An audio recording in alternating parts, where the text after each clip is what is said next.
Jangan lupa like, subscribe, tekan lonceng. Ingat kata Mami. Assalamualaikum warahmatullahi wabarakatuh. Om Swastiastu, Namo Buddhaya, salam kebajikan. Kita akan berbincang-bincang banyak hal yang kita alami di dalam hidup di dunia ini, sehingga bisa mengatasi solusi di dalam hidup. Sebagai manusia, merupakan hal yang wajar ketika ia mengeluh atas beban yang terjadi di kehidupan ini. Beban itu sangat bermacam-macam, bisa beban masalah di dalam suatu perusahaan, adanya banyak persaingan dalam bisnis, masalah perkembangan suatu usaha, masalah jabatan, masalah karyawan. Beban di dalam pekerjaan, sudah bekerja keras bertahun-tahun, hasilnya segitu aja, atau sudah penghasilan besar bertahun-tahun, tabungannya segitu aja. Beban di dalam rumah tangga yang kurangnya harmonis, masalah dengan suami, masalah dengan istri, masalah dengan anak, masalah dengan kebutuhan, beban dalam pendidikan, beban dalam percintaan, dan lain-lain. Hampir semua orang ingin memiliki berkelimpahan secara keuangan. Setiap orang mempunyai keinginan untuk dapat hidup dengan makmur dan nyaman. Namun, tidak semua orang dapat mencapainya. Pernahkah kamu ingin melakukan sesuatu tetapi tidak pernah terjadi saat kamu memiliki uang? Di hadapan kamu selalu muncul kebutuhan yang harus kamu penuhi, yang membuat uang kamu selalu habis atau bocor. Anak sakit, keluarga sakit, rumah bocor, surat kendaraan mati. Masalah yang membuat uang itu keluar dari kantong kamu. Kadang kita menganggap beban itu terlalu berat untuk kita pikul. Nah, cara mengatasinya, tonton dan dengarkan terus video-video dari Mami Eva. Semoga beban dan masalah menjadi lebih ringan dan diatasi dengan tenang dan kuat. Kita sebagai manusia sudah terpilih untuk bisa lahir ke dunia ini tanpa bisa memilih siapa orang tua kita. Di dalam hidup ini kita hanya bisa menerima. Kalau hidup ini dibilang berat, memang berat.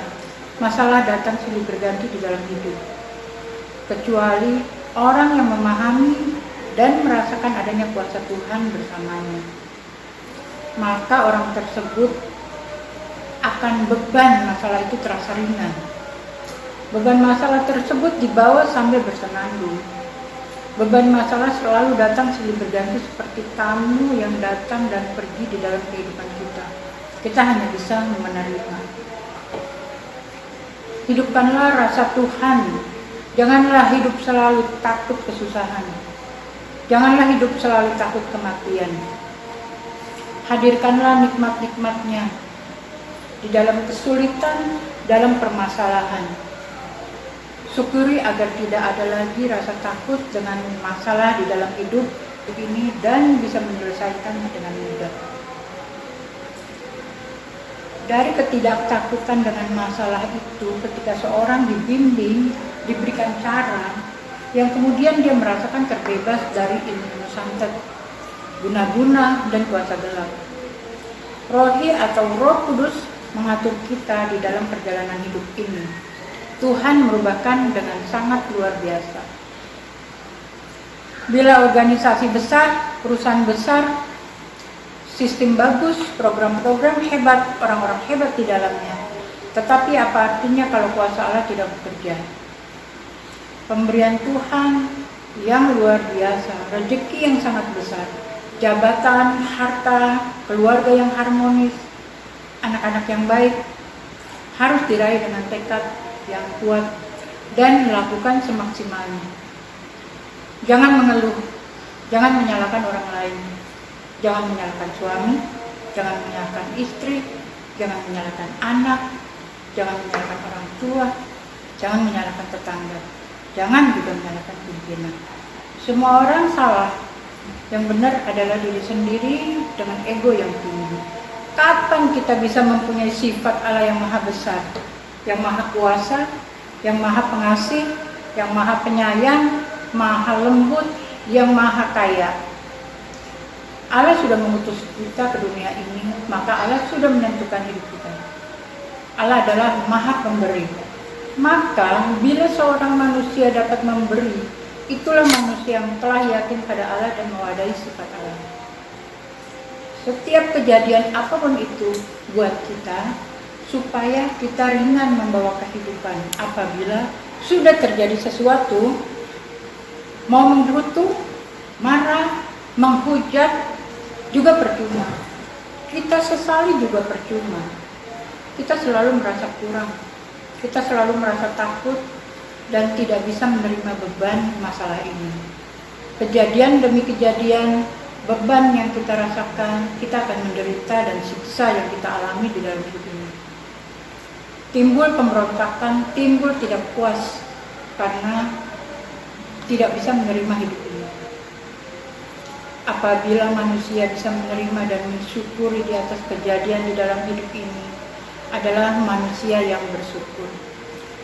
Kalau bersyukur memuji Allah untuk membuat Allah senang supaya dikabulkan permohonannya.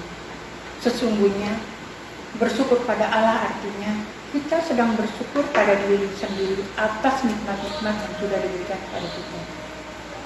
Memaafkan yang salah pada kita. Tujuannya bukan untuk yang berbuat salah, tapi untuk diri kita sendiri.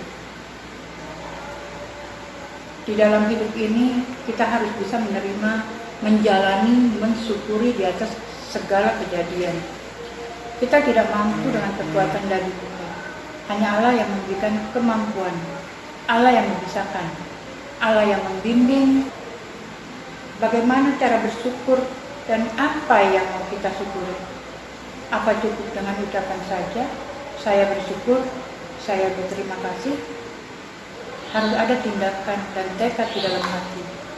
Bagaimana kita bisa menerima kenyataan hidup, terutama sakit dan kesusahan, jika tidak ada iman dan sabar di dalam hati. Karunia akan diberikan jika kita memang betul-betul merasa butuh dengan kasih sayang Allah dan berusaha berjuang meraihnya. Allah membebaskan orang yang terikat, yang mempunyai rancangan jahat dipulihkan oleh kuasa Allah yang ajaib. Sekian dari Mami. Bila ada yang mau bertanya, silakan tulis di kolom komentar. Mami Eva akan memilih pertanyaan-pertanyaan dan akan menjawab di video yang berikutnya. Jangan lupa like, subscribe, tekan lonceng. Ingat kata Mami Eva.